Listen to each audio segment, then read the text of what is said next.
रेगुर मिट्टी, काली मिट्टी, इसके बारे में हम लोग देखेंगे। टॉपिक है काली मिट्टी। देखिए एग्जाम में कैसे पूछता है, काली मिट्टी का अन्य नाम रेगुर मिट्टी, इसे कपासी मिट्टी भी कहते हैं। देखिए काली मिट्टी का पहला नाम रेगुर मिट्टी है, दूसरा नाम काली मिट्टी, रेगुर मिट्टी और कपासी मिट्टी। देखिए मगर इसी मिट्टी के अंतर्राष्ट्रीय स्तर पर माने दूसरे देशों में, अंतर्राष्ट्रीय स्तर पर क्या हुआ, दूसरे देशों में इस मिट्टी का नाम क्या है, तो चोरनोजम है। क्या है, चोरनोजम मिट्टी भी कहते हैं। तो देखिए एक ही मिट्टी का चार नाम है, चोरनोजम मिट्टी। देखिए भारत में रेगुर, काली, कपासी मिट्टी के नाम से जाना जाता है और इसी मिट्टी को काली, कपासी या रेगुर मिट्टी को अंतर्राष्ट्रीय स्तर पर, अंतर्राष्ट्रीय स्तर का मतलब हुआ दूसरे देशों में, इस मिट्टी का क्या नाम है, तो चोरनोजम मिट्टी कहा जाता है। चार बात याद रखना है। और सबसे ज़्यादा अगर भारत में यह मिट्टी कहाँ पाई जाती है, महाराष्ट्र में यह मिट्टी सबसे ज़्यादा पाई जाती है। कहाँ पे, महाराष्ट्र में। यानी कहने का मतलब रेगुर, काली, कपासी मिट्टी भारत में सबसे ज़्यादा अगर इसका विस्तार है तो यह महाराष्ट्र में है। ठीक है। देखिए मिट्टी का फैलाव, कौन सा मिट्टी का फैलाव, रेगुर, काली, कपासी मिट्टी है, इसका भारत में विस्तार लगभग में याद रखिए, एग्जैक्ट डाटा पूछता भी नहीं है, 5 लाख 5.5 लाख वर्ग किलोमीटर में याद रख सकते हैं लगभग में।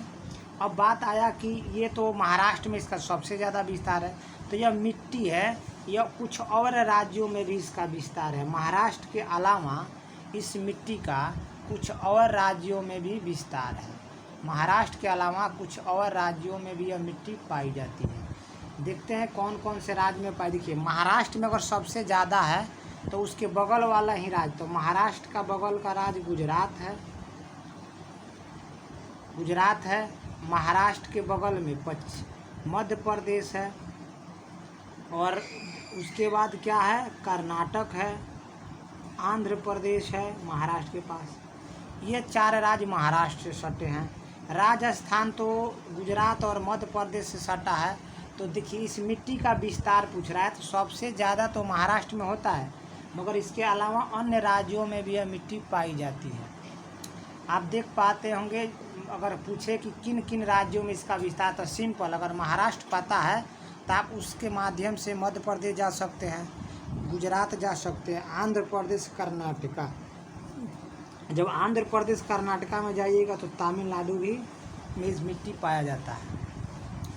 आपको समझ में आ गया, सबसे ज़्यादा मिट्टी है कहाँ, महाराष्ट्र में, और राज्यों में तो गुजरात, मध्य प्रदेश, कर्नाटक, तमिलनाडु, कर्नाटक, तमिलनाडु, आंध्र प्रदेश, राजस्थान में। अब देखिए यह मिट्टी जिस चट्टान से इस मिट्टी का निर्माण होता है, उस चट्टान का नाम क्या है, तो उसका नाम है बेसाल्ट। बेसाल्ट के चट्टान से काली मिट्टी, रेगुर मिट्टी, कपासी मिट्टी का निर्माण होता है।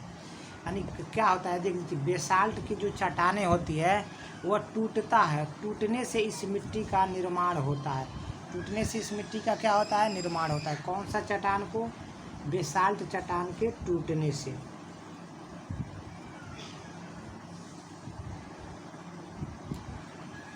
देखिए यह काली रेगुर मिट्टी जो है ना, देश की कुल क्षेत्रफल का लगभग 15% भूभाग पर पाया जाता है यह मिट्टी। ठीक है। अगर लाख में पूछे तो 5.5 लाख, परसेंटेज में पूछे कि भारत के 100 पूरा क्षेत्रफल के, कुल क्षेत्रफल के कितना परसेंट पर काली, कपासी मिट्टी पाई जाती है, तो 15% पाया जाता है। यह डाटा एग्जाम में पूछा जा सकता है कि भारत में काली मिट्टी का विस्तार भारत के कुल क्षेत्रफल का कितना परसेंट है, तो 15% है। एग्जैक्ट 15.123 याद रख सकते हैं, मगर 15% है। ठीक है। देखिए काली मिट्टी के जो, तो काली मिट्टी तो बेसाल्ट चट्टान से बनता है। बेसाल्ट चट्टान किसका बना होता है, देखिए काली मिट्टी का निर्माण ज्वालामुखी लावा और मैग्मा से हुआ है। देखिए ज्वालामुखी के लावा और मैग्मा जो है, जब यह बाहर निकलता है तो यह चट्टान बनता है और वह चट्टान टूट कर वह बेसाल्ट के चट्टान होता है और बेसाल्ट का चट्टान ज्वालामुखी से बनता है, तो ज्वालामुखी में लावा निकलेगा, लावा बाहर आएगा, ठंडा होगा, मैग्मा बनेगा और मैग्मा से बेसाल्ट चट्टान बनेगा। तो वह चट्टान टूटता है तो मिट्टी का निर्माण होता है। मिट्टी के निर्माण होने में कई साल लग जाते हैं, कई लाखों 100 साल। इस देखिए इस मिट्टी का रंग काला और काली मिट्टी क्यों कहा जाता है, इसके पीछे रीजन है। इस मिट्टी को काली मिट्टी क्यों कहा जाता है? काला रंग के कारण। किस रंग के कारण? काला रंग के कारण काले मिट्टी कहा जाता है। ठीक है, तो इसमें किस कारण काला रंग होता है? तो देखिए मैग्नेटाइट, लोहा, एल्युमिनियम, सिलिकेयर यानी सिलिकॉन, जो सिलिकॉन होता है सिलिकॉन, उसको क्या लिखा है? सिलिकेयर लिखा है। तो इन सब के कारण इसका रंग काला होता है। लोहा, मैग्नेटाइट, एल्युमिनियम, इस सब के कारण यह क्या होता है? काला होता है। और काला होने के कारण यह रंग काला होता है इसका, इसलिए काली मिट्टी कहा जाता है।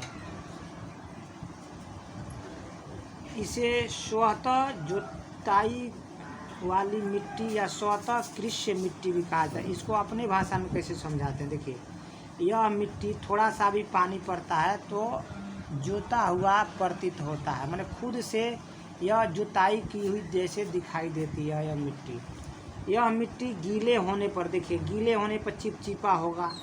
काली मिट्टी जब भीगेगा तो चिपचिपा हो जाएगा, सूखेगा तो उसमें दरारें पड़ जाती हैं। काली मिट्टी का यह खासियत है, जब दरार पड़ जाएगा तो ये जोता हुआ दिखाई देगा। जब पानी जब पड़ता है तो यह गीला हो जाता है, गीला का मतलब चिपचिपा हो जाता है।